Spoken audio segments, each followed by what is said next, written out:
Hey everyone, it's Alan Schimmel, and you're listening to another, and now I'm hopefully watching another DevOps chat.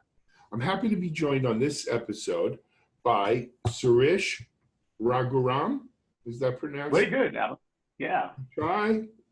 Uh, we'll call you Sirish though. And Sirish is with Platform9. Sirish, welcome. Thank you for having me. I'm so excited to be here.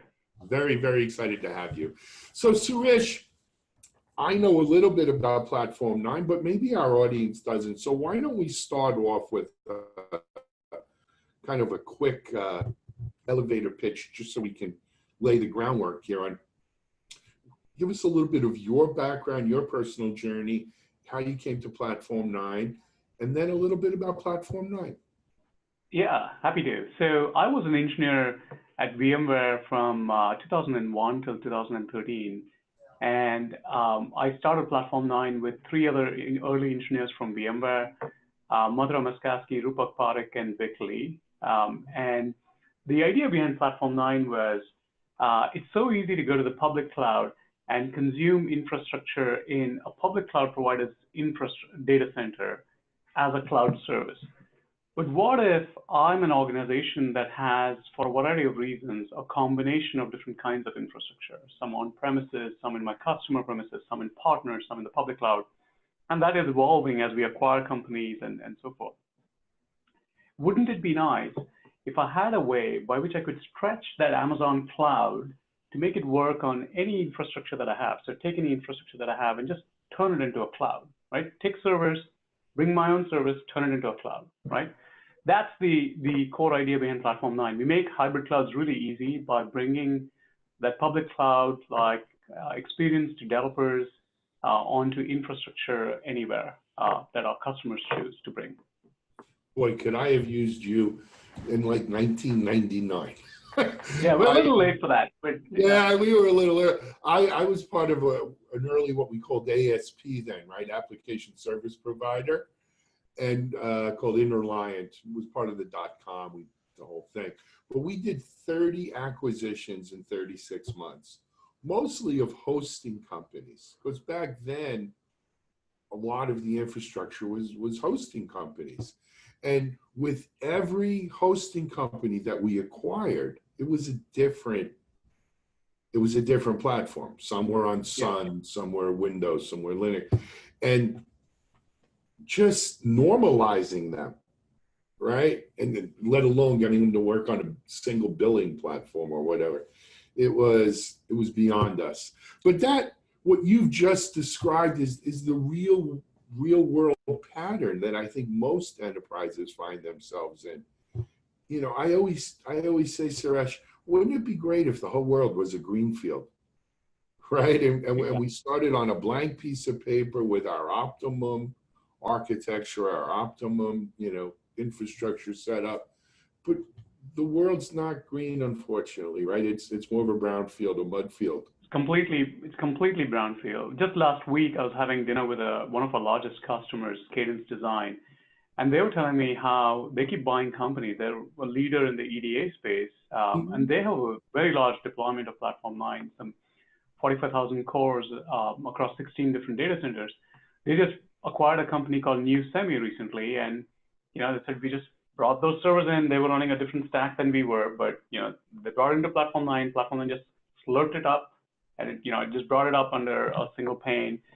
And the services that Platform9 exposes, instead of trying to reinvent our own cloud services, we basically just use leading industry standard open source stacks. So Kubernetes for containers, Fission for serverless functions, OpenStack for VMs, and that'll grow over time. So the idea is that that's how we are able to achieve this normalization. This normalization, Alan, has been a problem forever, right? And there isn't a solution today. And now with the big three clouds all going at each other, they all have their own, secret sauce and special services. Google has TPUs, and Amazon has, Lambda, and Azure has, Dynamic CRM and so forth, right? And BI. The problem is that the world is continuing. We're just moving it from the data centers and colos into the public cloud providers, but you still have islands of infrastructure that are all built and run differently, consumed differently.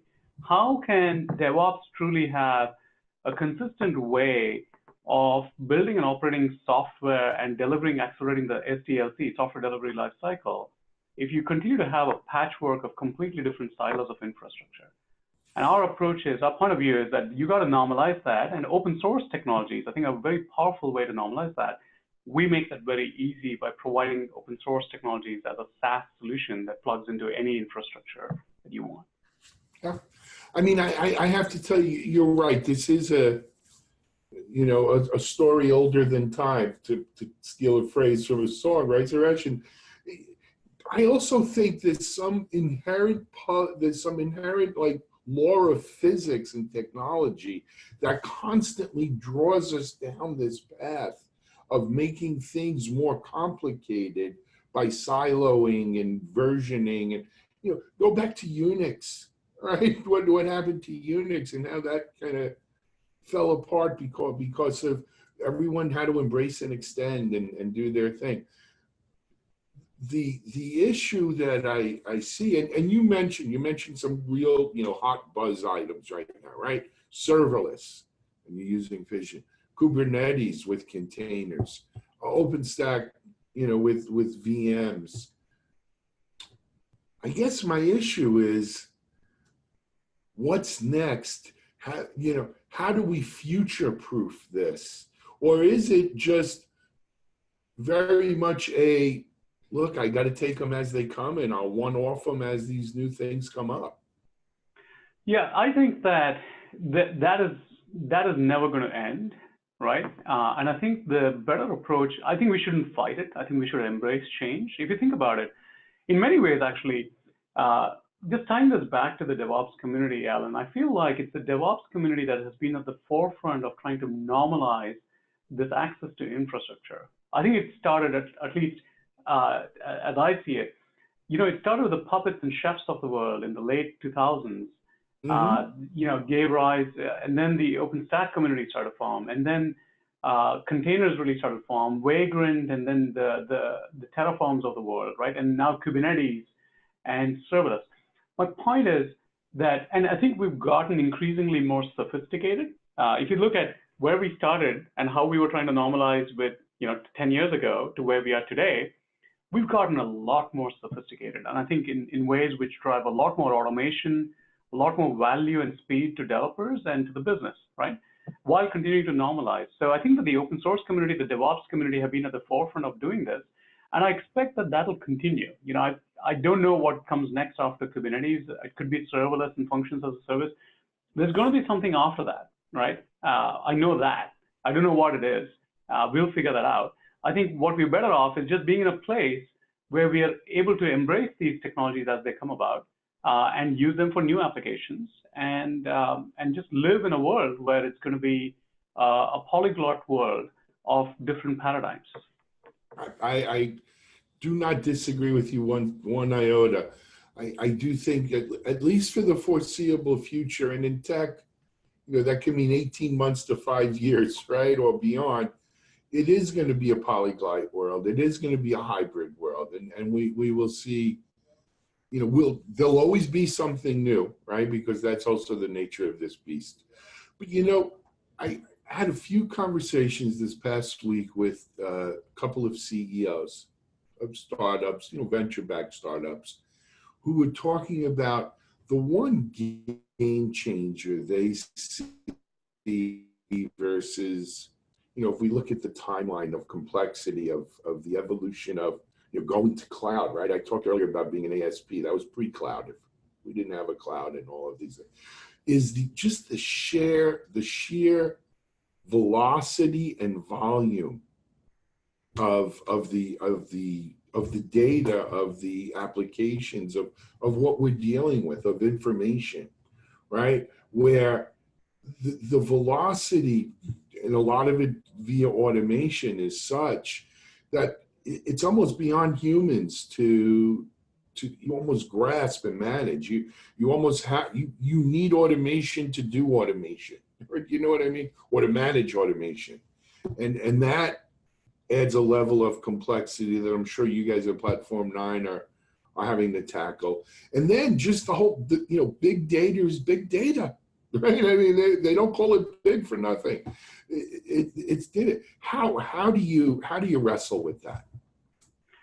I think those are some deep and hard problems, right? So I think the approach is you subdivide it and you try to contain complexity, and that's how you subdue complexity, right? I don't think you eliminate complexity. I think you just hide complexity and tuck it away behind closed doors.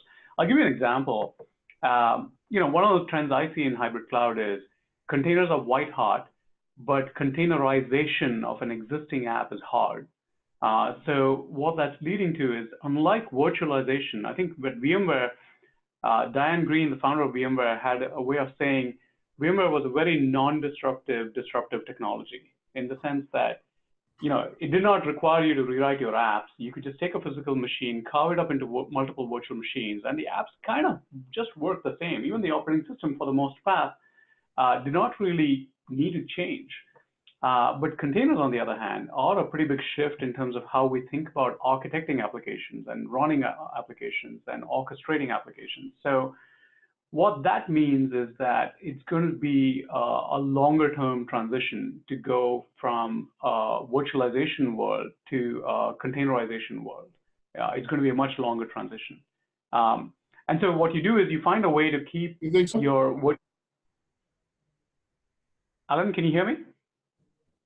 No, I said you think it's going to be, yes. I said you think it's going to be a longer transition? Yeah, it's going to be a much longer transition because I think you're going to find a way to containerize what you can, but a lot of the legacy applications, you're going to just have to keep them in virtual machines and bet that there'll be newer versions that you'll maybe write in containers or serverless. And there'll be different benefits and automation levels that you can get with these new technologies. I want to actually talk about some new capabilities we are announcing this week with Fission, the leading open source serverless framework for Kubernetes. And I think the kinds of automation that you can now do when you have containers and paradigms like serverless on top of containers is just incredible, right? I'd love to talk about some of those capabilities and give you some real world examples of how it has impacted my life as a developer from when I used to code. Yeah, I'd love to. Let me hear.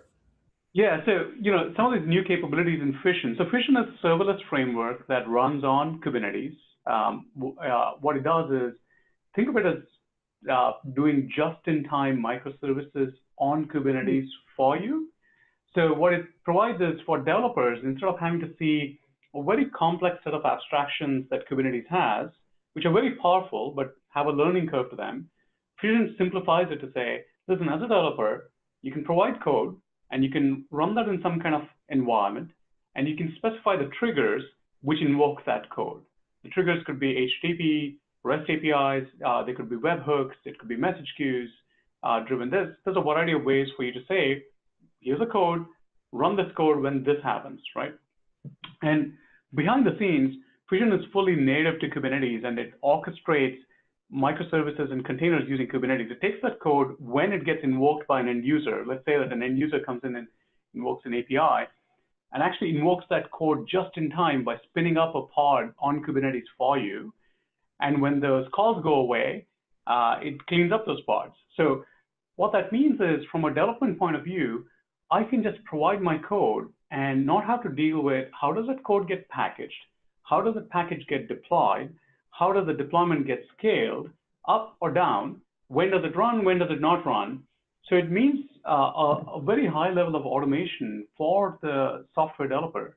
And because of that ability to orchestrate the entire life cycle, one of these 4 or 5 capabilities we announced this week was a capability called Live Reload, which some of your readers may already be using. But the idea behind Live Reload is developers should stay in the zone in their favorite IDE, the Emacs versus Vim versus Eclipse, whatever their favorite IDE is.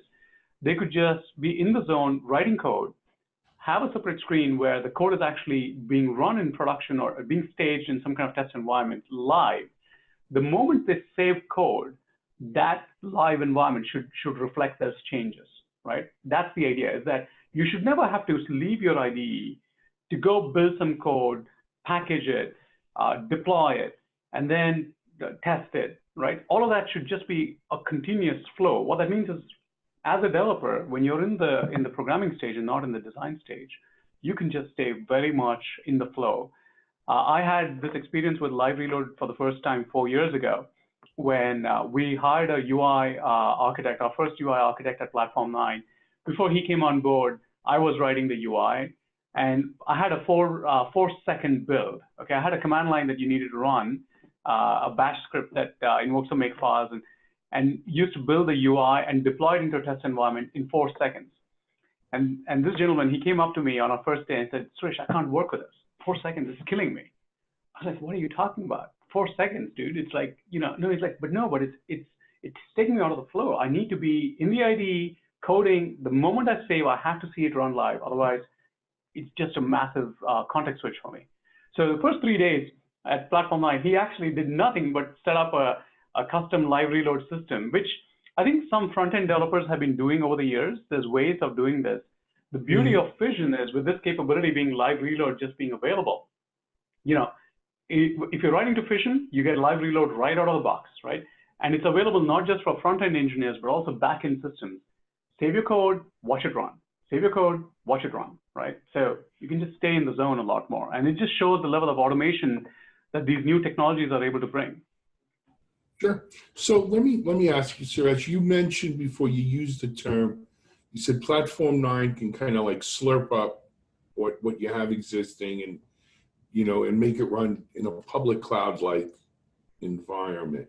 So is basically what you're doing kind of slurping up the code in the case of a serverless Kubernetes? We're slurping up the code with Fission and then allowing it to run on relatively vanilla Kubernetes serverless kind of infrastructure.